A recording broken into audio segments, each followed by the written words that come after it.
Our first presenter will be Macie Brazal. Macie is a first-year international relations major from East Hampton, Connecticut. She's deeply interested in the study of domestic and international human rights, particularly the legal aspects of advocacy and enforcement.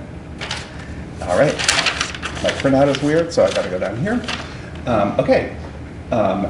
Second speaker is Riley Blatz. And Riley is a freshman double majoring in political science and international affairs with a special interest in law. Back in her hometown of Pittsburgh, PA, Riley works with the local law office.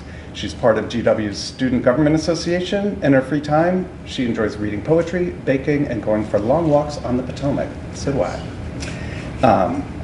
Then we've got Oki Peterkin. Oki is a freshman majoring in biomedical engineering, currently researching in cognitive psychology. She's from Brooklyn, New York, and is interested in bioinstrumentation, specifically deep brain stimulation devices. And then finally, we have Gabriel Diaz. Gabriel is a freshman majoring in biomedical engineering with a focus on medical machinery and prosthetic design. As a Hispanic American raised in a bilingual home, he's no stranger to the struggles and frustrations posed by the language barrier, and he hopes this project can serve as hope to those who feel left behind in an English-centralized environment. There is room for you here. All right, so without further ado, let's go with our first speaker. That's all set. Perfect. All right.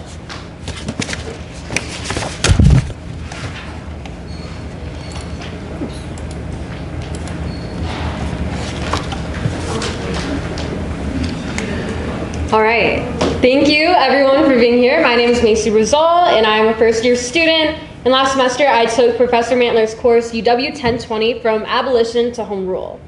Today, I'm presenting my research, The Power of Young Voices, Social Media, and Activism in the Nation's Capital. My work examines how DC youth leverage digital tools to drive local and national change, even when faced with skepticism from older generations, who often dismiss digital activism as superficial. I argue that despite the skepticism, DC youth have been pivotal to modern social movements by creating innovative, accessible tools that deepen social awareness and mobilize the masses. This is just a quick overview of what I'm going to talk about today. I'll start talking about my class, and then I'll get into my essay with the argument, and then the evidence used, where I got my sources, and then a little bit about my process and a little bit of a lesson at the end. So this project began in my course UW 1020, From Abolition to Home Rule. And this class moved chronologically through DC social justice history, starting with the movement to abolish slavery and the fight for women's suffrage. One of the most impactful moments was visiting the Belmont Hall Women's Equality National Monument, which is pictured right there. Standing just blocks away from the Capitol helps me see DC as a unique stage for protest. We also studied the struggle for home rule and the modern Black Lives Matter movement. This course gave me the historical context to realize that while the tools of activism have changed from posters to social media movements, the commitment and passion to justice among young people has remained the same. I was particularly interested in one of the first readings we did regarding the Black Lives Matter movement about master narratives and teen involvement by Charity Clay. And it really sparked my specific interest on the role of youth in my essay. So my research argues that movements such as the 2018 March for Our Lives and Black Lives Matter have shown the impact of youth-led organizing, particularly as students use social media to activate supporters, raise awareness, and advocate for justice on both local and national scales. So I set out to answer the following question. In what ways have DC youth utilized social media to influence change and impact generational tensions? What I found was that youth activists have successfully challenged that slacktivist stereotype. They've transformed the landscape of activism by using technology to rapidly share information, mobilize communities, and create tools that expand participation beyond those traditional boundaries. So within my essay, I looked at 3 different case studies, starting with the March for Our Lives, which followed the tragic shooting at Marjory Stoneman Douglas High School in Parkland, Florida. And a national uprising brought 800,000 people to the Capitol to demand gun reform. and that is also pictured in the picture above. For local students, this tragedy was a digital reality before it was a political one. I found accounts from students like DMV's Liv Mama, who described watching raw videos of the shooting on Snapchat and Twitter. This led to rapid mobilization through what scholars call click activism, using digital platforms to capture global attention. Importantly, this wasn't just a moment, it had significant legal impact. In 2022, March for Our Lives filed an amicus brief supporting a firearm ban on the DC Metro. This shows that DC youth didn't just join a national trend, but they localized it into impactful community action. Next case that I looked at was the Black Lives Matter movement, which were racial justice protests in 2020, and I really wanted to investigate the tension between performative activism and genuine innovation. We all remember that trend. It was Blackout Tuesday when on Instagram 28 million people posted black squares in solidarity. However, only 13 million signed the petition for George Floyd. So you can see the clear gaps between those two. Critics labeled this armchair activism. However, my research reveals that DC youth were working far beneath the surface. Julian Dowell, a 20-year-old DC native, wanted to bring voices to lesser-known victims. So he created an app where if you went to the Black Lives Matter Plaza in DC, which is pictured above, and you locate a mural of Breonna Taylor, a black woman who was murdered in her sleep by police, you click the image and it would play a recording of her mother speaking, ensuring Taylor remains humanized and remembered in the midst of the protests. Another example is Amiri Nash, who used QR codes and put them up in predominantly white areas like Georgetown to link residents directly to donation pages and resources. Dowell and Nash are incredible examples of how DC youth use digital infrastructure for justice. Finally, I looked at DC statehood. So this is where youth technological knowledge really shined through. The Students for 51 Statehood Bureau used campus outreach and peer networks to frame statehood as a civil rights issue rather than just a partisan one. The digital reach of these students group is quite staggering.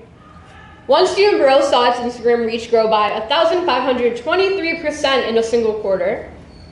So they are really using these platforms to educate a national audience on why 700,000 DC residents deserve full voting representation.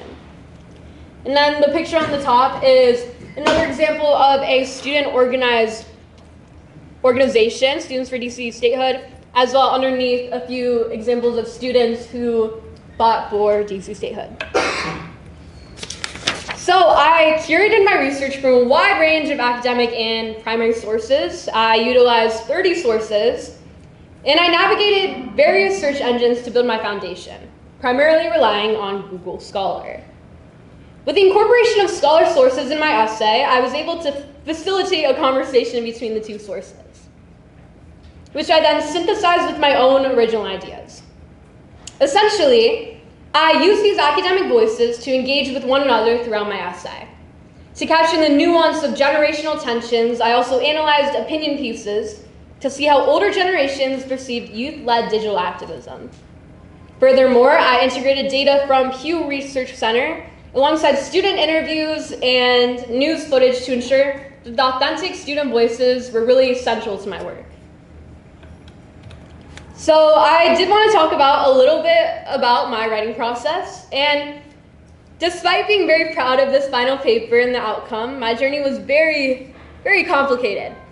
I initially had a research topic and thesis examining the development of youth strategies to fight for social justice within DC. This included both the March for Our Lives movement and Black Lives movement. However, it also included the Brown Junior High desegregation movement. However, what I found with that was I could only find information that told me about the parents, that told me about the teachers. I couldn't find anything about the teenagers, and I really wanted to centralize on those teenager perspectives. However, I did 2 hours of research. I was going to use it anyways. I was done with my paper at that point. However, that was only a first draft. So when I brought that original paper into a peer review session with my class and professor, they pointed out that gap. But they also pointed out something for me to look at. The March for Our Lives and Black Lives Matter movement both focus on teens and social media. So it allowed me to transform my essay into something else where I didn't have to delete everything. So I changed that and I deleted 2.5 pages of my work, which was probably about like 2 hours of research, an hour of writing. And it really was not fun. It was disheartening to lose all of that research and all that time, but it was necessary to make the essay stronger. So, to conclude, the lesson I hope you take away is the following, which really mirrors the essay's central theme. To move forward, you must be willing to dismantle what isn't working. DC youth have shown that social media is a weapon for change. And as a researcher, I've learned that the most important part of writing is the courage to start over until your voice is clear. Thank you for listening.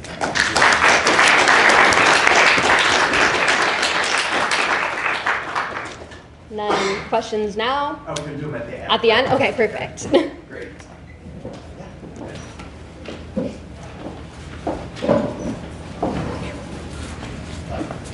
Make sure you get your thing up and everything. All good? All right. Thank you.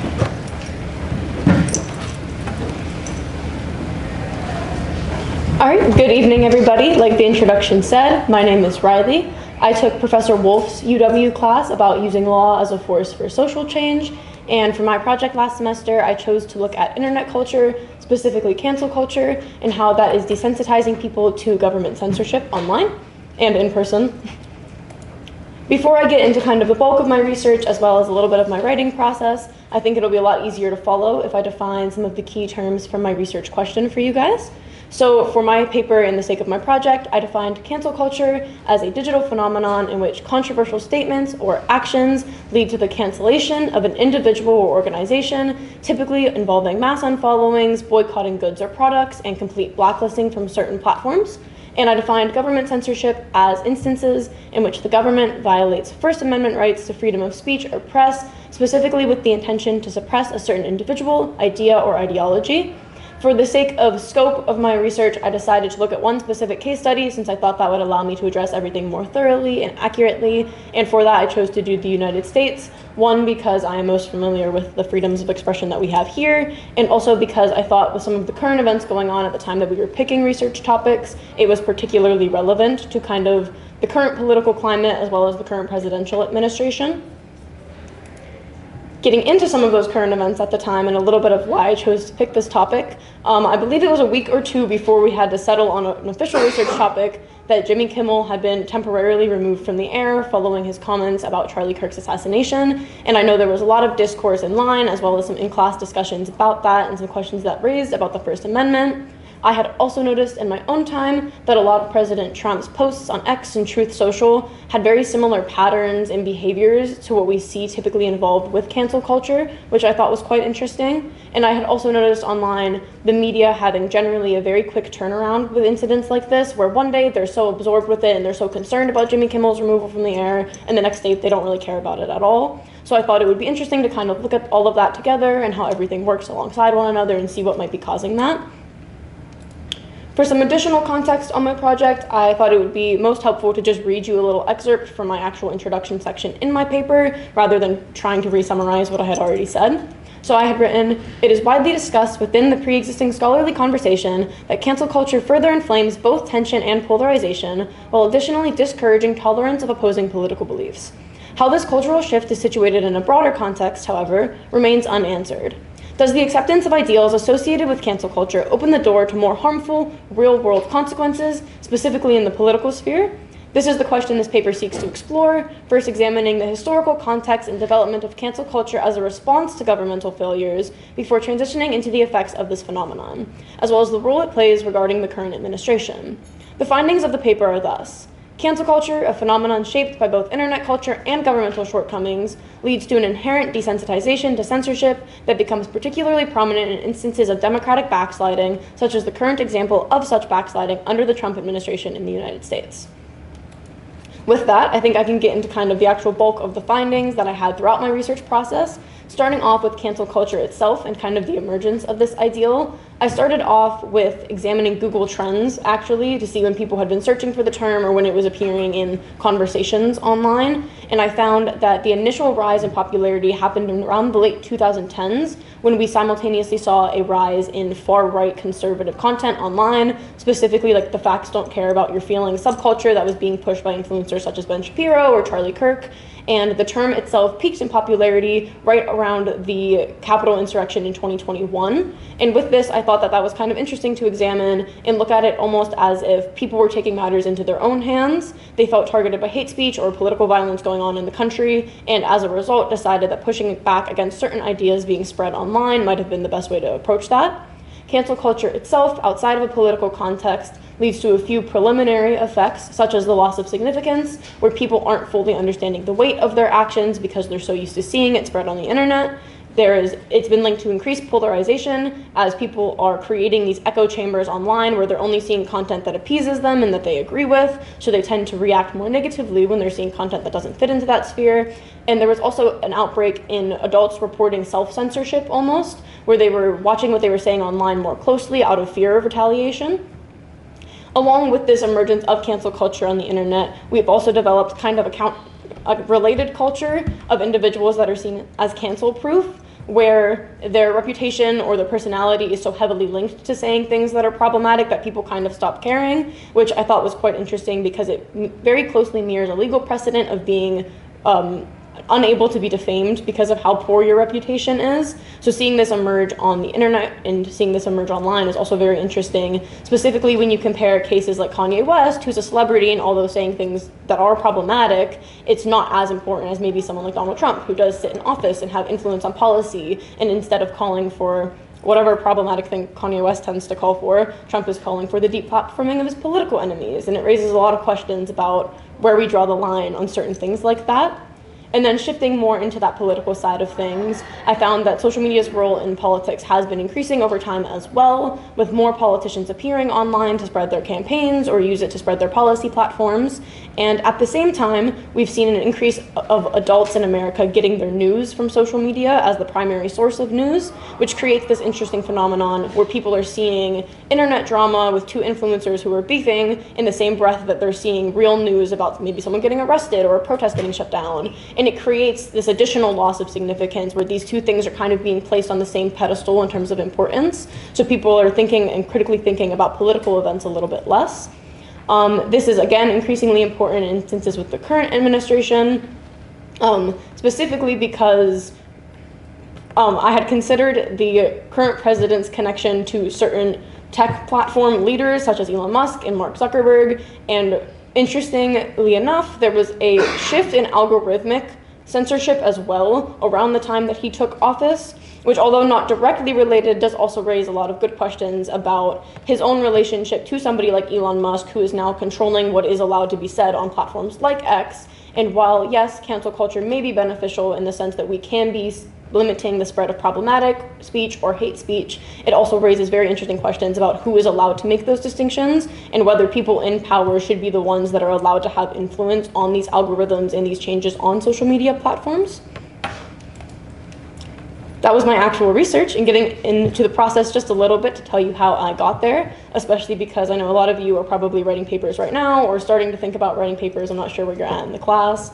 I already covered how I chose my topic, so I'm not going to make you listen to that again. Right after that, I dove into some preliminary research, kind of finding a lot of the statistics and general trends that I had talked about, so like an increase of politics and social media kind of working together, things like that that were very preliminary. And I put all of that into a conference proposal, presented it to my class, and had probably 15, 20 different other ideas that people told me to look into. And I cannot stress enough that I would recommend looking into all of them. There were points in the process where I was definitely getting irritated and was like, I can't do it anymore. So take a break, but come back to it, because the more further directions and other things that I looked at, the more that I found the paper was almost starting to shape itself. I know I had a lot of things that ended up making their way into my final paper. I had a classmate suggest that I look at the Red Scare and other instances of kind of societal influence to stop talking about certain things. And and my professor was the one that pointed out the thing about being defamation proof. Thank you, Professor Wolfe, which also made it into my final paper. So even though there were a bunch of directions that I explored and ended up discarding, it was very helpful to kind of hop down these rabbit holes and see where things led me. And it almost allowed my topic to narrow itself as I was finding things that worked together versus things that maybe were interesting but not as related.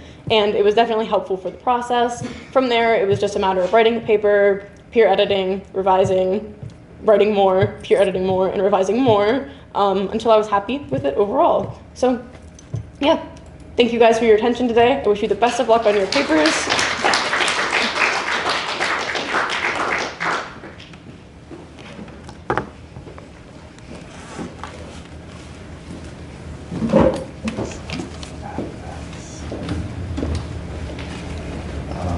That's yours. Sorry, I'll leave you. Go ahead and click it up.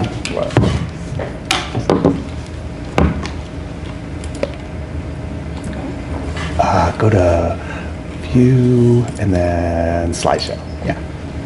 Good.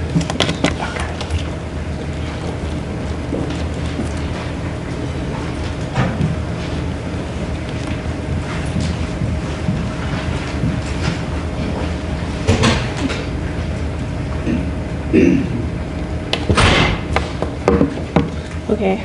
Hi, my name is Oki Peterkin, and I did Professor Troutman's UW class, which is on visual history, and I will be talking about the Afro's impact, looking through the case of Angela Davis and its appearances in the Black Power movement.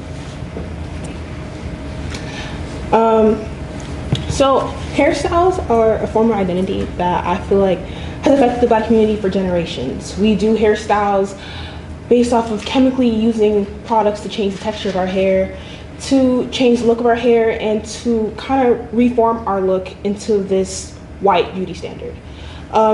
Different hairstyles like perms, different types of ponytails, different types of curls, even just trying to kind of look like a straight haired individual. I feel like it's really hard for the Black community because they almost end up trying to be white. It gets into the question of what is good hair? Is good hair white? Does that go into the white is right trope? What is, how are we supposed to look as, Black women? And when I think of a hairstyle that causes chaos, anger, and controversy, I think of the Afro. But who would ever think it'd be this woman on our screen? So this is Angela Davis.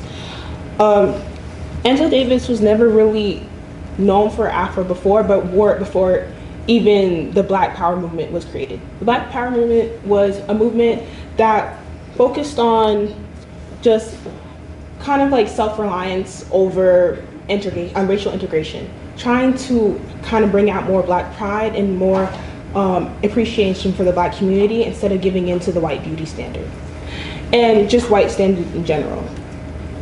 But I just want you to know that before anything was known for anything, she was actually just a professor in the University of California, San Diego, and then went up to being even a presidential chair.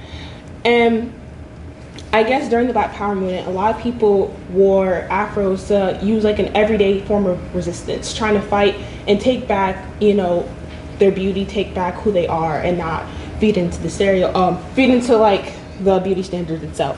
But I want you to know that Angela Davis actually did not want to become a political statement. She actually didn't want to be a political leader in general. She was just kind of a girl that, stood for the Black Power movement, stood for these types of organizations, but never wore her afro to be politically recognized. She even writes in her own article in her academic journal that I was emulating a whole host of women, both public figures and women I encountered in my daily life, and I began wearing my hair in natural in the late 60s. So, Angela Davis was widely known for supporting Black people who were unjustly put in jail, prison, and just wanted to support these Black prisoners through different types of ways. And she was widely known for helping these Soledad brothers, including George and Jonathan Soledad. She was accused for supplying weapons in this takeover during one of their trials, and one of the judges ended up being murdered. And she ends up becoming one of the 10 most wanted fugitives in the 1960s, accused for conspiracy, kidnapping, and murder. This FBI poster here, it shows two pictures. The picture on the right is more of just an everyday picture of her, how she looked like, just her dressing up in her own way. And then another one is her mugshot. And in this picture, you can see that if you zoom in really closely, it says that she's known as like a very dangerous, criminalistic person, being aware that she might have guns and like just trying to like scare the public. And at the time, a lot of FBI was putting out posters trying to put her as a person supporting black militancy, which is basically a form of anti-whiteness, saying that she was against white people. So at the time, a lot of women and people in general decided to fight back for her, doing different protests like pins and posters saying her fight is our fight and free Angela Davis. As you can see, her Afro was widely known and appreciated through the black community. Every time there would be any type of poster or any type of pin, they would make sure to kind of make the Afro kind of the main picture of anything that she was pretty much in. As you can see, even the words kind of arch around her hair, making it kind of like haloed and highlighted. And also, while she's on trial, you can see a lot of people coming up to her, smiling at her, and even seeing a black woman wearing her Afro next to her. Even during interviews throughout the 1960s and 1970s, black women said that by looking at her, they were so admired and wanted to even wear their Afro even more, wanting to wear their natural hair compared to straightening their hair, perming their hair. They even kind of like went out as decoys, trying to hope that they thought, they saw her. They thought that it was her and tried to arrest them, thinking it was Angela Davis, because they just wanted her to be safe. They cared about her so much and kind of saw her as an icon, an inspiration. And I use this to compare to the Black Panther Party, specifically Huey P. Newton. He is the leader of the Black Panther Party, and at the time he kind of goes through a similar experience when he is arrested. So I try to compare symbols a lot. As you can see over here on the right, you have Huey P. Newton, the gun and the fist. At the time, Huey P. Newton takes a lot into consideration when it comes to the way that he dresses and the way that he looks, because he is a leader of Black power. He wants people to know that we are trying to take the power back as a Black community, and uses the gun as a way of strength to trying to protect his community and his people, and the fist, and even just the color Black in general, trying to just put emphasis on that. Whereas Angela Davis, even though she is not personally consider herself a political leader, humans and just people who support her decide to make her Afro kind of the center of her look, make it the center of feminism and just the divine feminine in Black women. What do Black women look like? What do they represent? How do we feel loved? These are things that kind of make a sense of community in both the Black Panther Party and in Angela Davis, just in her case, and the people who are supporting her during this movement. And as you can see that like throughout time, she even becomes more recognized, more cared for, and even gets featured in different types of, articles like Vogue, like the 25 most like iconic women, and even like in different types of cartoonisms, people kind of use her look and push the narrative of how Black is beautiful and how the Afro should be really lifted up. And I think that the Black Power movement and Angela Davis' case is kind of seen as a revolutionary image. Even though her look and her Afro was not meant to stand up against these beauty standards, it helps bring together a community. It helps show the symbol of power, pride, feminism, and the connection against the Black diaspora. Thank you.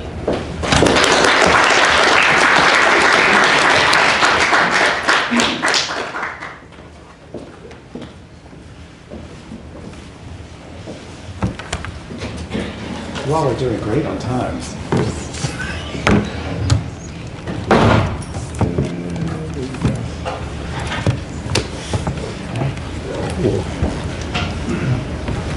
So my name's Gabe. I am a freshman biomedical engineer. I just took my UW last semester.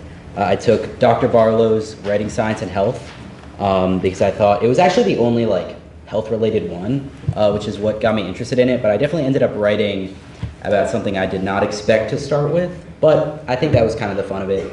But before I start with like the actual paper, I just want to talk about, I feel like there was like 5 steps that I took with the paper, which I'll talk about while I also talk about my specific argument. But like situating like what is the topic of your UW in the first place, like what are you already talking about, and then picking one central document or like event or just like inciting incident that you can kind of point back to as like this is where my argument is coming from.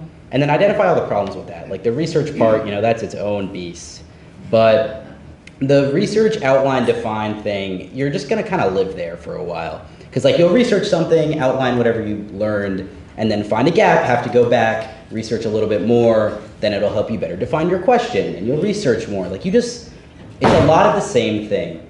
But that's why it's so important to pick something that you actually care about to write about. Like I don't think you can write a good paper if you don't genuinely care about what you're writing about, which I'll talk about a little bit later. But at the end of it, it's also like, why does this matter? So you should have an argument. It shouldn't just be like, here's this problem, here's everything I noticed about it, and that's it. Like there should be something you're pointing to. It should feel motivational, or at least like there's a way we can fix it, or at least a way we can look at it to try and look into fixing it.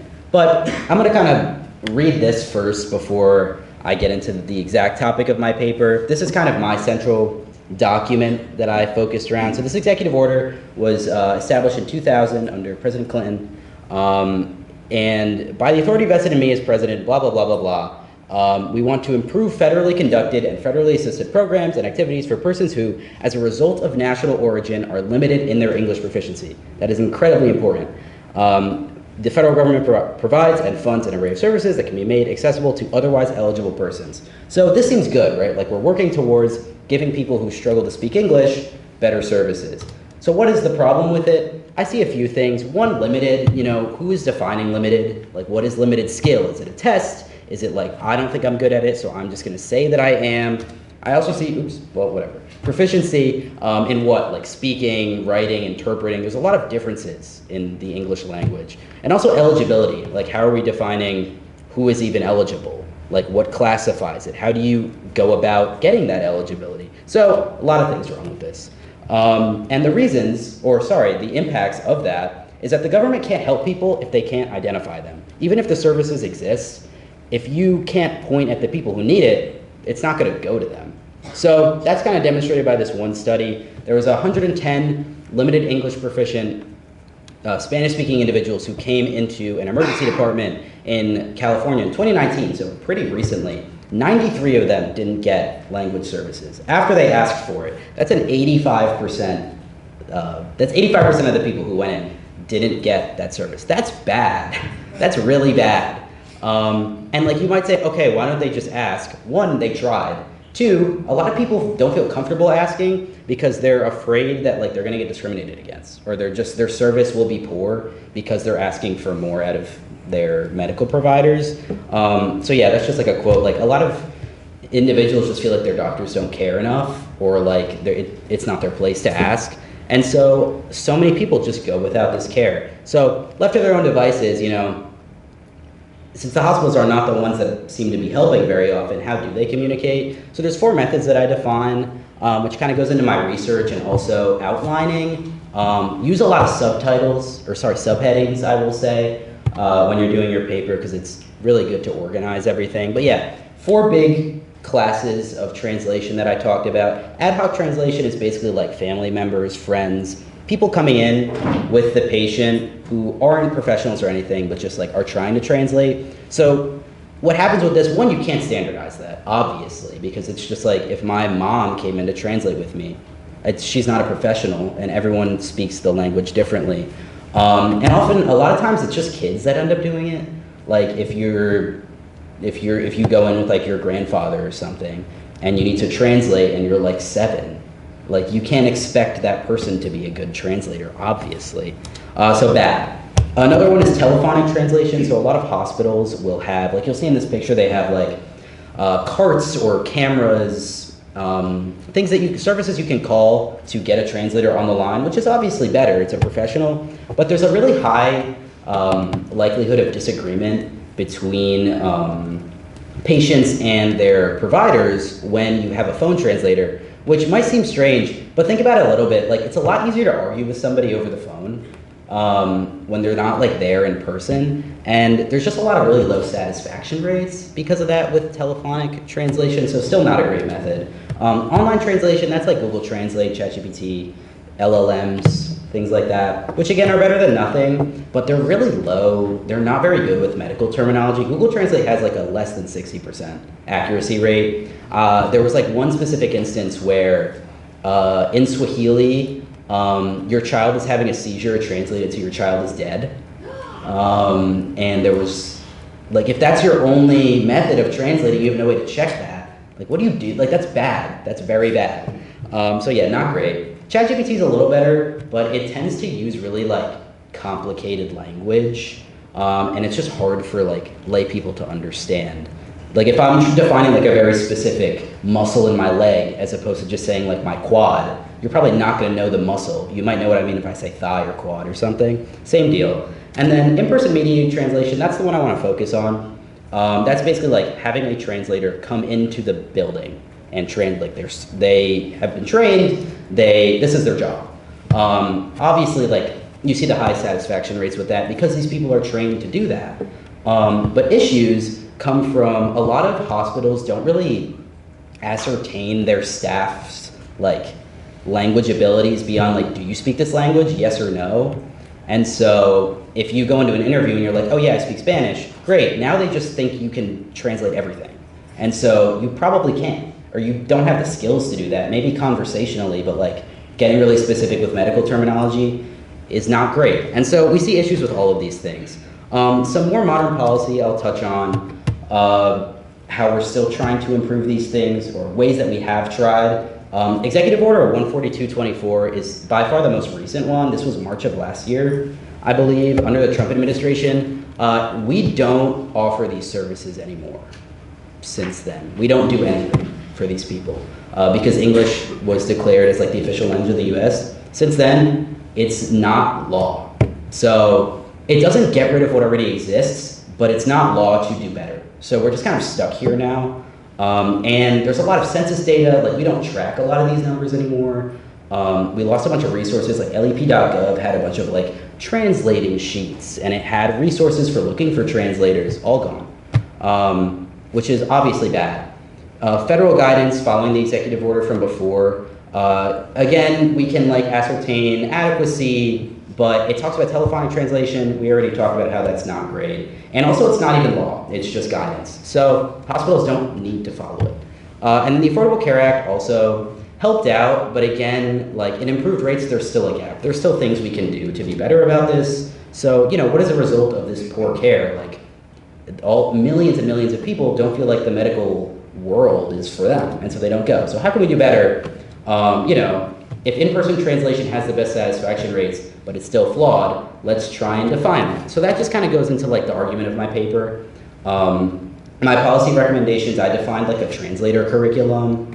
So like based on the top 20 inpatient stays, I think in the US over the last 10 years. So like cancer, fractures, heart disease, things like that. Just like making it as specific as possible. And also like mentorship programs, examinations to make sure these translators are good. They should just make their people feel welcomed and understood. So yeah, that was generally the topic of my paper.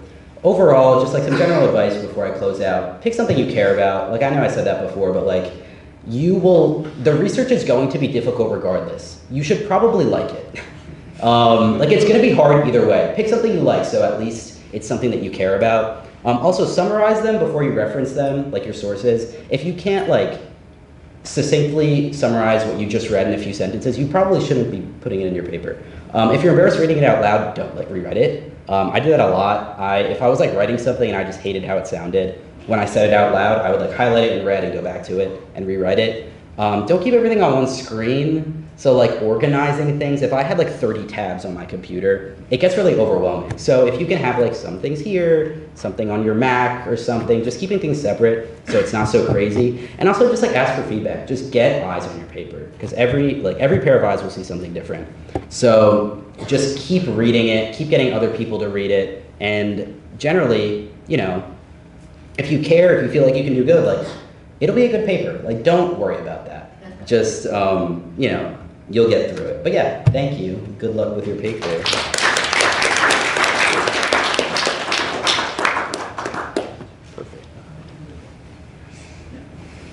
So folks, we're going to have a fifth student speak who, due to a scheduling conflict, missed the prior session. So we're going to have Shama Al-Hamadi present the threat of ocean acidification to calcification processes in major marine taxonomy. Kind of a mouthful. You got it up there, right? Yeah. Okay, perfect. And Shama Al-Hamadi is an international affairs sophomore with a strong interest in marine and ocean studies. She is from the United Arab Emirates.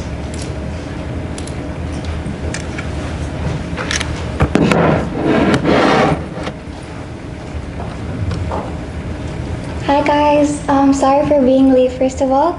Today I'm going to be talking about the threat of ocean acidification to classification processes in major marine taxa. Oops. Okay, so for my overview, ocean acidification happens when carbon dioxide dissolves into water. This lowers ocean pH, reduces carbonate ions, the building blocks that marine organisms need to form shells and skeletons. The organisms most impacted are corals, mollusks, and plankton. And this matters because humans